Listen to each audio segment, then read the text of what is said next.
Greetings to everyone, to our listeners and viewers. We are starting our podcast. It's called JustTalk World, and we are going to discuss some actual problems of criminal justice system, not just in Ukraine, but all over the world.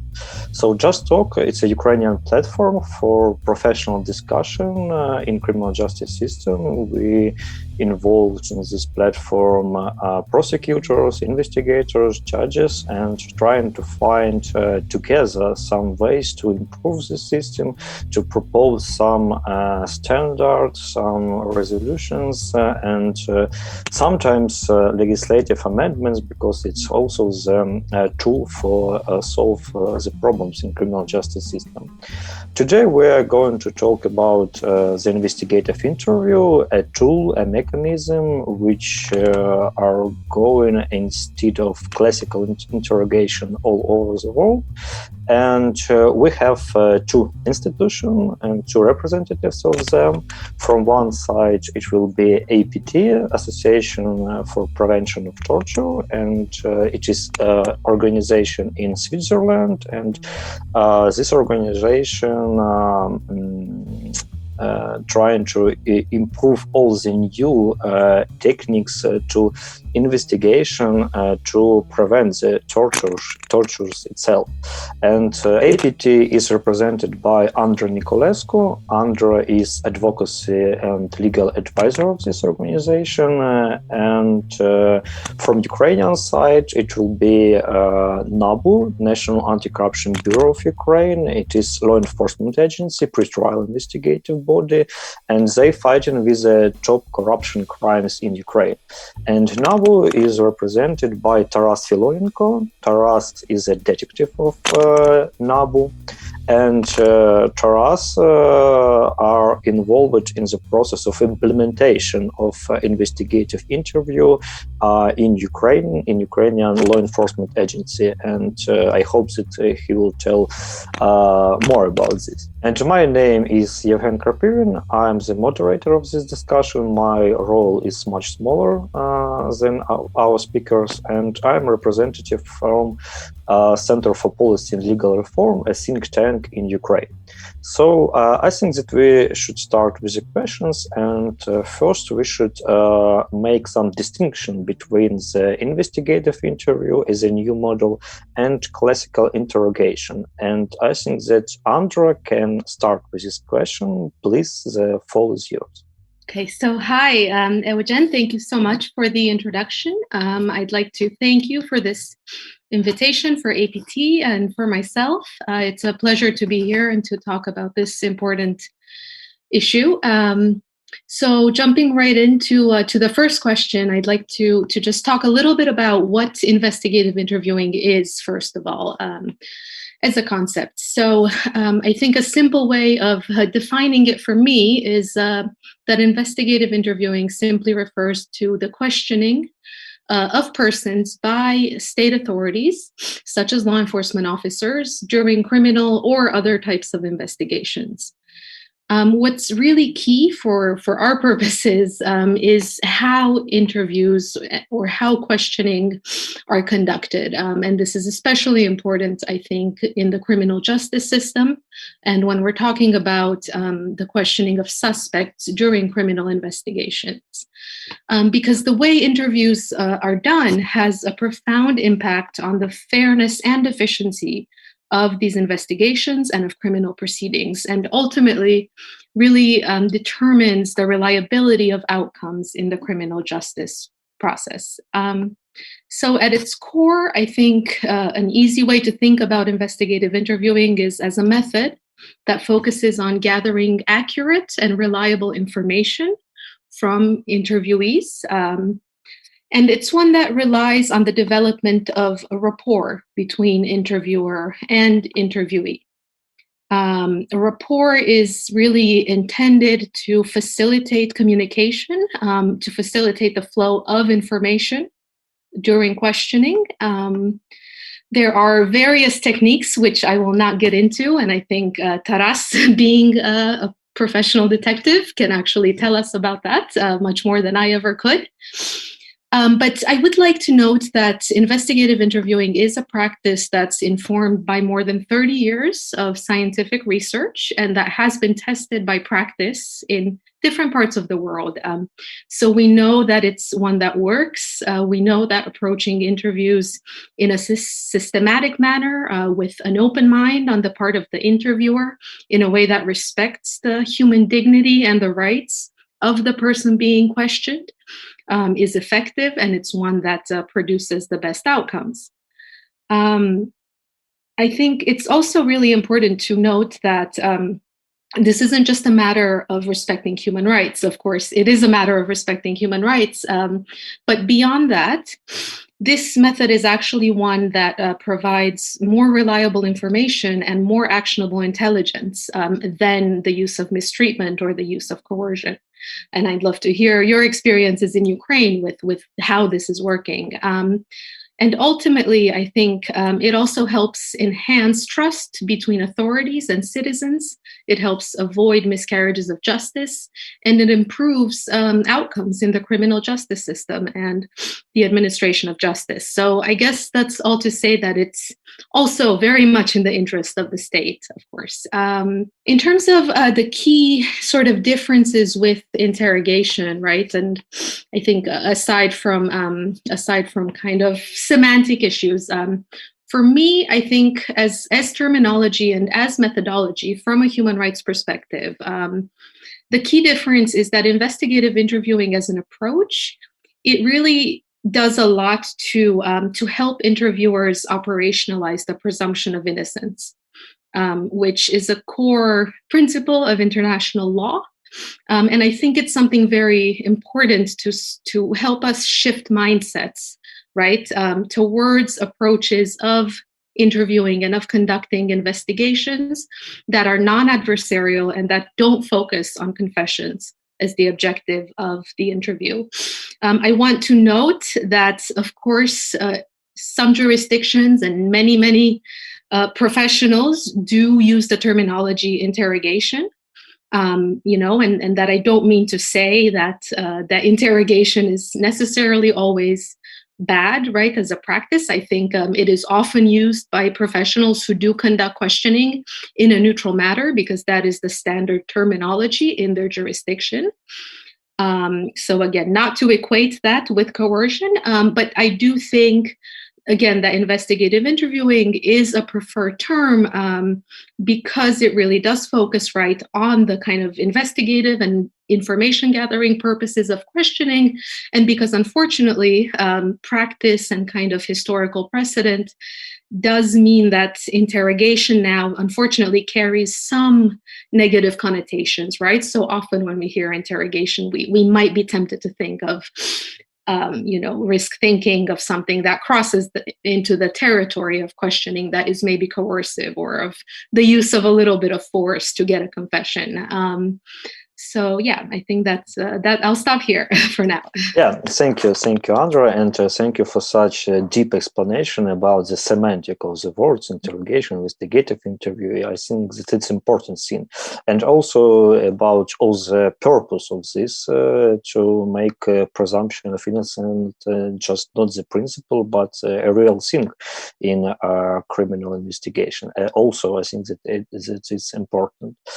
Taras, it's your turn. So I have two questions, really. First of all, why NABU, Anti-Corruption Bureau, started to use this technology? Because it's a new institution and you have to deal with top corruption, and maybe it's in some way connect with the idea of investigative interview.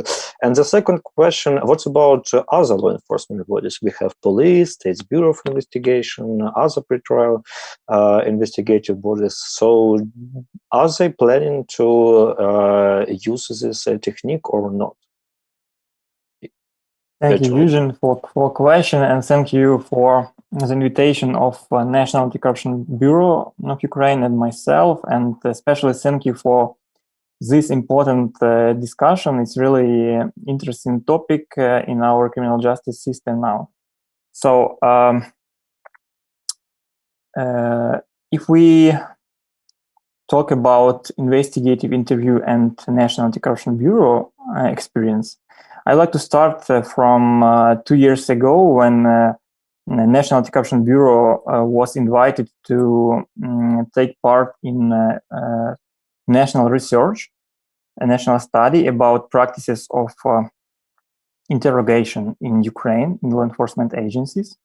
And there was a group of practitioners, a group of academics and experts in criminal justice system.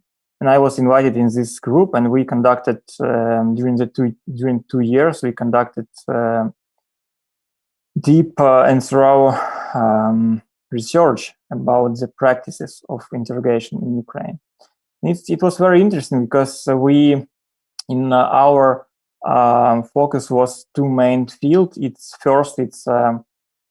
international model and of investigative interview, which used by law enforcement agencies abroad. Second, it's national system of training and retraining of law enforcement officers.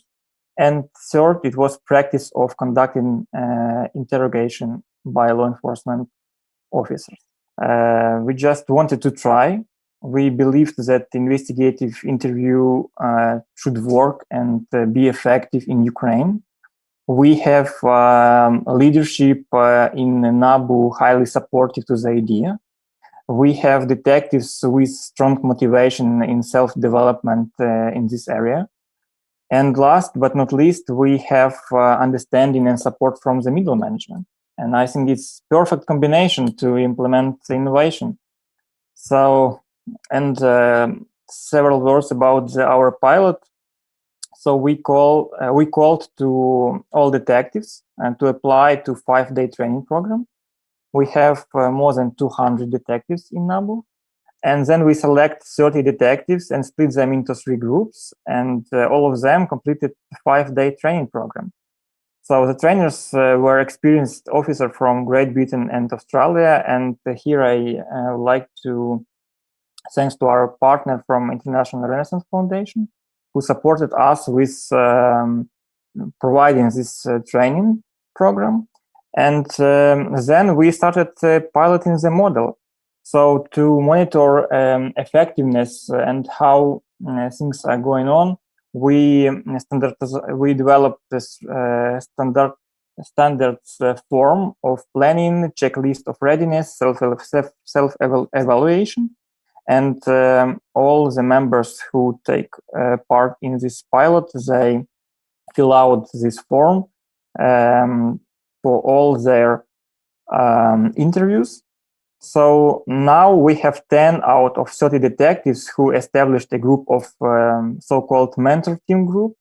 And this group actually now is developing the national standards of investigative interview and the guideline how to implement investigative interview for the chief of police agencies and other investigative agencies who would like to implement investigative interview in their police station or other agencies. About the other law enforcement agency, I know that with our detectives, there was a group of police officers from National Police of Ukraine. They are based in Lviv, one of the cities, big cities in Ukraine. And they also piloting this investigative interview approach and also has a result and a good result of implementing. Great. Thank you, Taras. So you mentioned this research, and I just want to explain that this research is about the bad practices of Ukrainian interrogation, how it used to make confession from the suspect person, and describing all the situations that we have from Soviet times for today. And other part of this research are for the international standards on investigative interview, on different practice in different countries, and so on. So what instrument can be used in future? And the link to this research will be under this video, also in Ukrainian, in English. So if you want, you can read it. If I can quickly comment on what we heard from Taras, because I think it's very interesting and important. So the first is, I mean, I think it's such a good practice to see, right, to see this development in Ukraine. I think it's very important, and it's wonderful, you know, that your unit was able to start with a comprehensive research on current practices, because we often recognize that as the first step, right, in a meaningful change is taking stock of current practices. And then I think 2 points that you raised that have also been very important to us are the need for supportive and encouraging leadership. And also the need and the importance of, you know, of personnel and of officers and interviewers themselves being motivated to professionalize, to learn a new method. You know, we've heard that a lot from pioneering investigators in the United Kingdom, in Norway, which were some of the countries that did pioneer this method, you know, and they always say, look, it wasn't an easy transition. There was a lot of self-reflection involved sometimes, but in the end, it did end up benefiting, you know, the officers. It did end up contributing to crime prevention, to investigations. So I think it's really exemplary that, you know, that Ukraine is making this progress in that regard now. So thank you for sharing that with us. Okay, now I am wanting to return one step back and talk about the tortures, because as I understand, the idea of investigative interview started from the torture term, from the torture prevention, because this all problems with confessions are not problems itself. Usually they goes after the tortures, or physical or intelligent torture. So it is a problem. And it's the next question for the Andra. So how do this thing connected? Because we see that, for example, Juan Mendes, who was a special reporter from United Nations, he was a very excited ambassador of this idea. And maybe you also can name some countries which have the best standards of investigative interview. Maybe they use this technology for many years. Please. In terms of your question, Eugen, yes. I mean, I think there is such an important link here with torture prevention. And like you said, the APT obviously is an organization. Our mission, our lifeblood is torture prevention.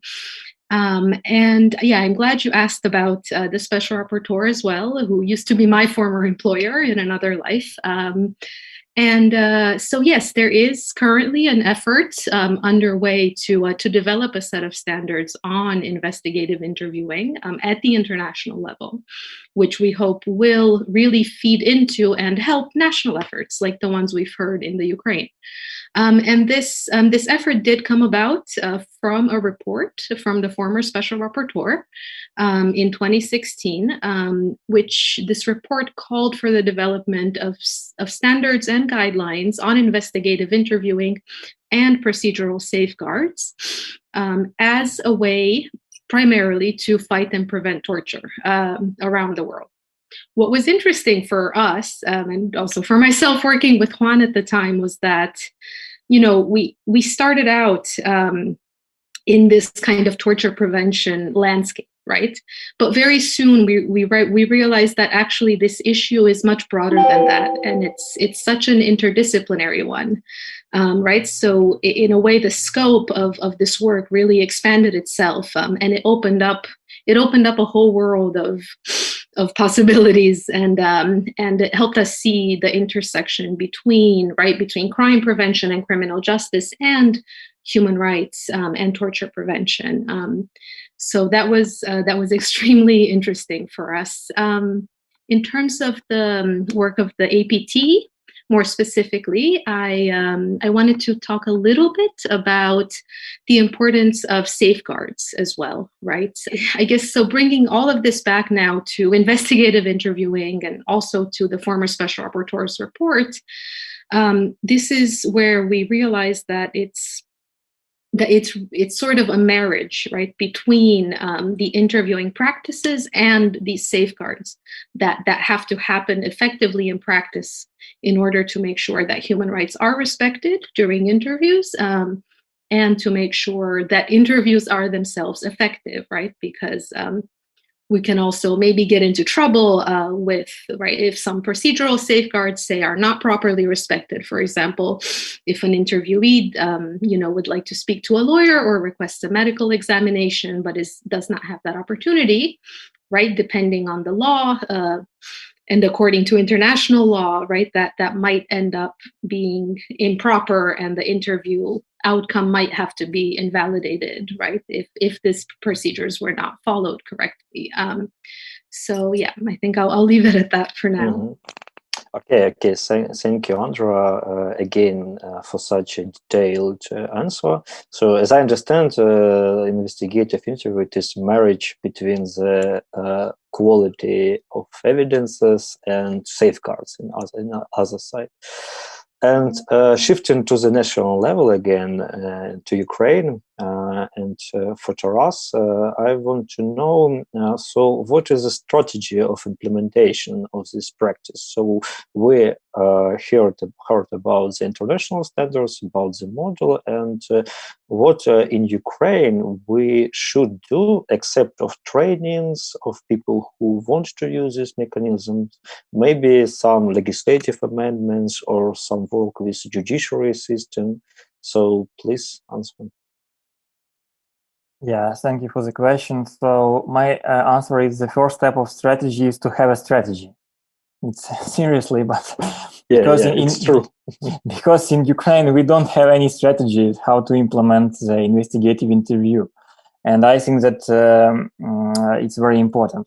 So in our study-based recommendation, we recommend developing a national strategy for the implementation of investigative interviewing, which would consolidate the effort and effort of various institutions around the implementation of systemic change in this area. And so we suggest that strategy for implementing should take in account three pillars. It's legislative change, but it's only the first one. So we think that the pre-trial testimony should be considered as evidence during the trial, because in Ukraine now it is not. And second concerns the professional development of law enforcement officers, and it's very important, as I said already. So the national training program of investigative interviewing should be developed, and then all law enforcement officers should gradually complete this training.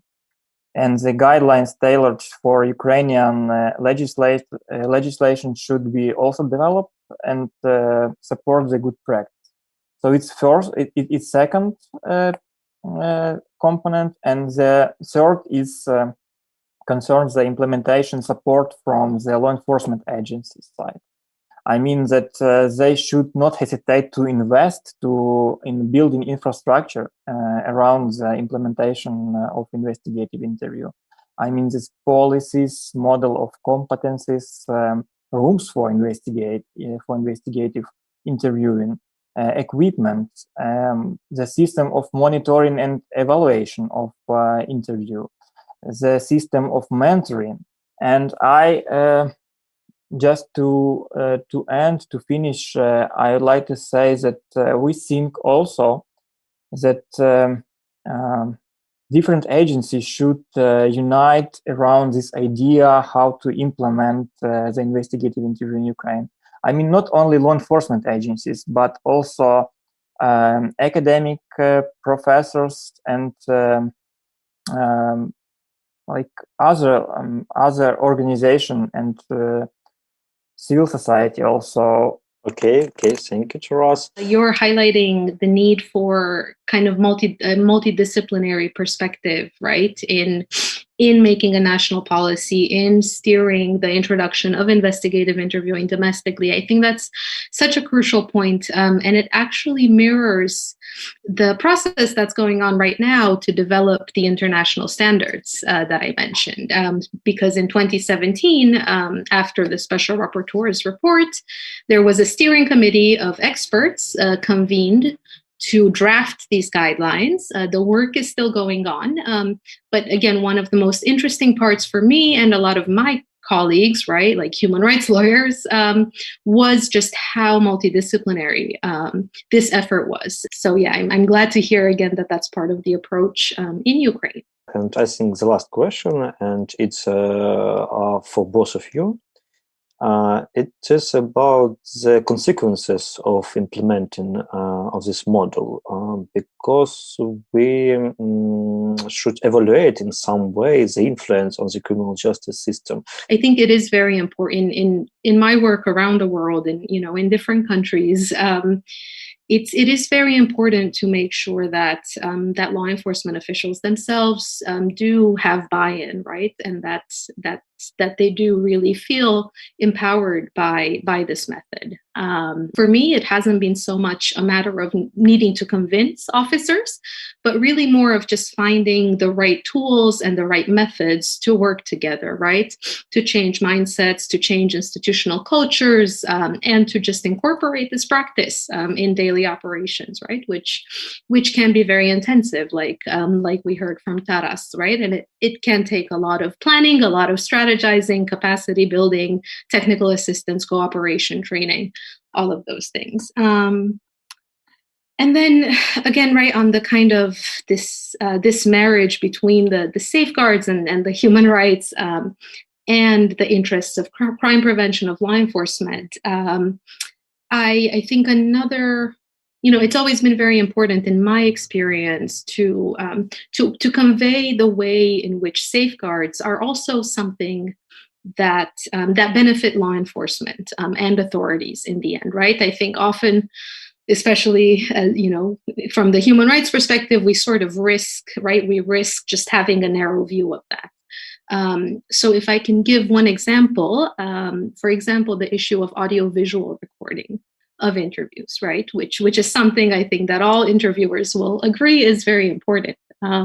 So yes, of course, this is a key safeguard against abuse, right? The fact that you have an audiovisual record of any interview. But on the other hand, it also really serves several key purposes of law enforcement. So, for example, having that record can protect interviewers themselves from false accusations of abuse or mistreatment, right? Or for failing to follow procedural rules. They also help officers and interviewers focus more directly on things like developing rapport and being able to really listen and engage with the interviewee, right? Rather than having to take very intense notes or being worried about missing something on the spot. Okay, thank you, and thank you for highlighting these different perspectives of view from human rights organizations and for law enforcement. And I'm glad that we have discussion, dialogue between, again, human rights organization and law enforcement here in our video. So Taras, is the same question. Do you have results? Or how we can measure the influence of an investigative interview to criminal justice system in Ukraine? Yeah, it's a very good question. So what we consider as results. So implementing the investigative interview, I would say, has many phases. In the eyes of detectives, the result is getting truth. And we have cases where there was 180 degrees turn of testimony during the investigative interview, and as a result of the truth was established, and it was audio and video recorded, and everybody can see that there was no pressure during this interview. So the detectives who take part in the pilot group, they mentioned that they receive more information, and it helps to solve cases to them. So, and get new evidence and find some new ways of investigation. So I mean that in the eyes of investigators, it's getting more information, getting truth in their investigation. In the eyes of people, it's who take part in interview. It's professional treatment from the side of law enforcement. It's actually they believe in capacity of law enforcement, and in the eyes of agency, the result is more effective investigation. The crime is solving more in a more effective manner. And in the eyes of society, I think the result is criminal justice system that works effectively. Thank you, Taras. And it's a good thing, it's a good point that the efficiency of criminal justice system at all, it is a question for the citizens. So how do they trust the law enforcement? And we understand then in one way, of course, they don't want to be tortured. And it's one purpose of establishment of investigative interview. In other way, when they have a problem, they go into police and ask police to investigate, to solve their problem, to find justice in all this system. So, Andra, maybe you also have reflections to the Taras speech. Yes, no, I think, I mean, I largely, I agree with, with that analysis, and it really matches what we've said. And I like the way you really broke it down, Taras, because, I think like we've been saying, there are different angles, and different sort of constituencies for which this investigative interviewing has such a powerful impact. And when those work together, I think the result is a much healthier justice system overall, much better investigations, greater trust between society, between citizens, and law enforcement. And I think there are some really great examples. And I think I hope that by all accounts, Ukraine will hopefully be sounds like it's on its way to becoming a great example, hopefully as well in a few years from now. Okay, thank you. So I think that we can finish our discussion. I'm very glad that you participate. Thank you. And I hope that it was a fruitful discussion for both sides and also for our viewers, for our listeners. And I can summarize it like a brief introduction to investigative interview with some Ukrainian experience. And I think that in future we can continue our discussions and also on this topic, because 2 years from now, maybe in shorter terms, I think that we will have much more data to talk about the results of this mechanism, this tool, how this is used by law enforcement agencies, not just in Ukraine, but all over the world. So thank you again, and see you next time.